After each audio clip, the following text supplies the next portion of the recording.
even at the highest levels of our Army, I'm sorry to say, because I served centuries before Dan in the same Army. I took the same oath, and so did Bradley Manning.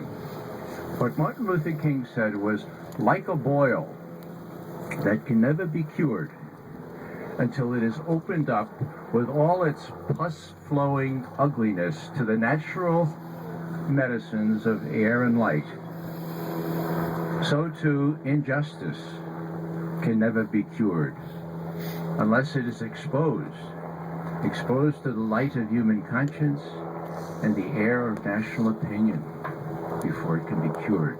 And that's exactly what Bradley Manning did.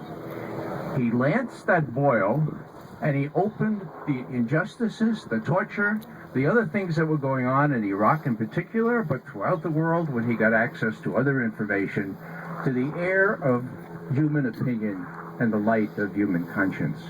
So that's why we applaud Bradley Manning. That's why we stick with him. That's why we're not going to leave Bradley Manning, because he did for us what we all would do, I hope, in those circumstances. It takes unusual guts to do what he did. Now, he was 22 years old at the time, right? Okay.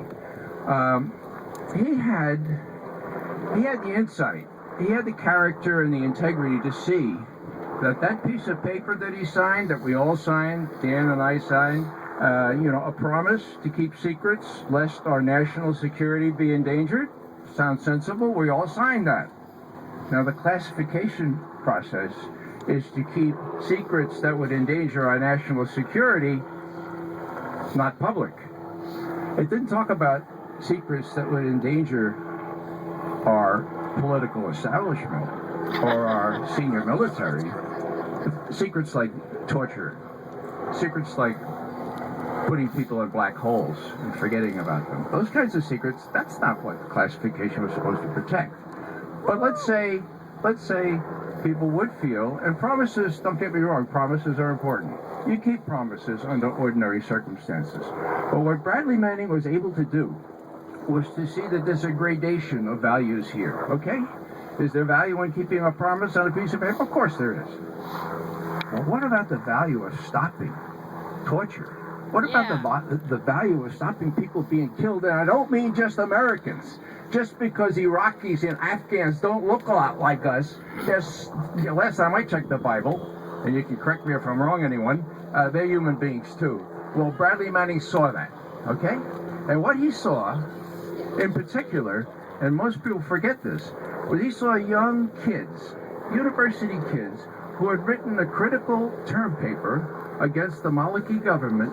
He saw them wrapped up and thrown into Baghdad prisons, which he knew were places of incredible torture. Okay?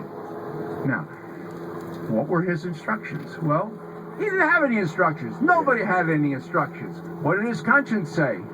His conscience says this has got to stop. So he went to his superiors. This is what I saw. What should I do? Keep your mouth shut. Keep your mouth shut. Do your tour and go home. He went back to his, I wasn't there, but I could. A man with a conscience has problems with those kinds of orders, right? Do we all have consciences? We do. Are we all going to go back to our barracks and say, well, all right, nobody else is saying anything? Well, most people do that, but Bradley Manning did not, okay? What did he do? Well, he found out some sort of other way to expose this. Now, would he go to the ABC or CBS or CNN reporter on the scene? Give me a break. Those people have been on leave for 2 decades, okay?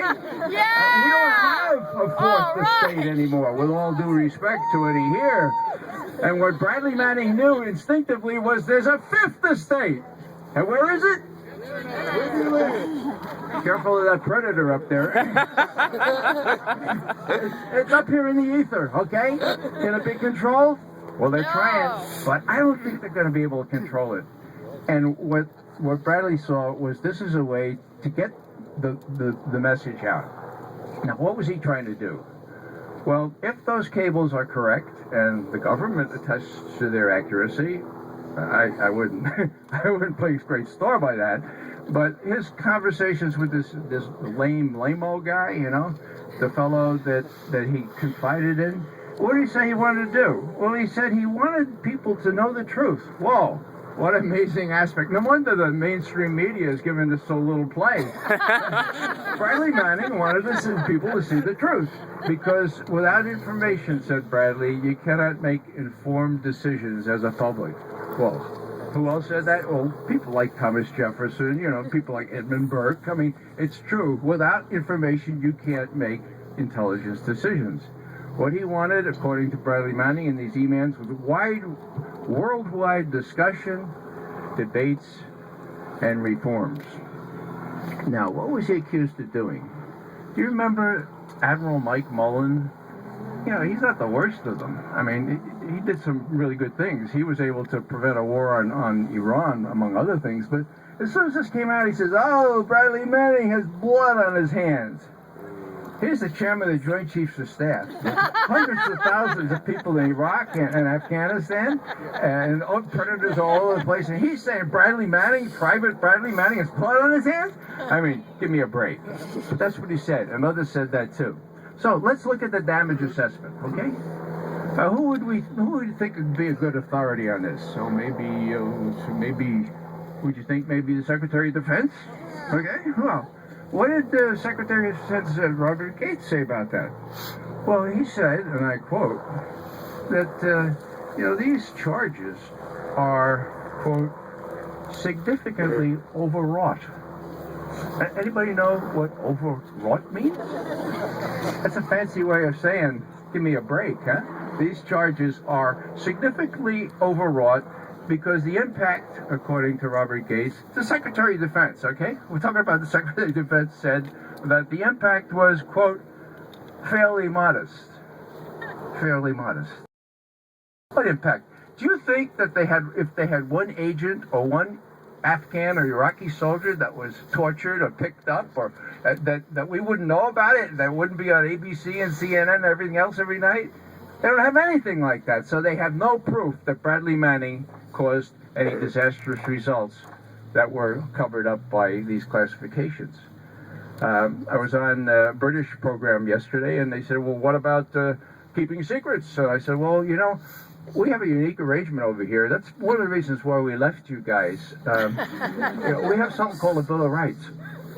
And, well, we used to. Anyhow, by the time I talked to him, the president hadn't signed that legislation yet. So I said, we have this Bill of Rights, and the first one says, we have freedom of speech and assembly and so forth, and we do not have an official secrets act, okay?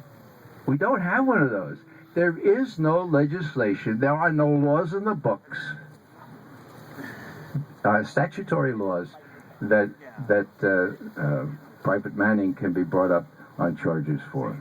So let me just end here with maybe a couple notes about what we did get out of the WikiLeaks cables. Now, you saw that they were fly by the night, The New York Times had to go with them. Why?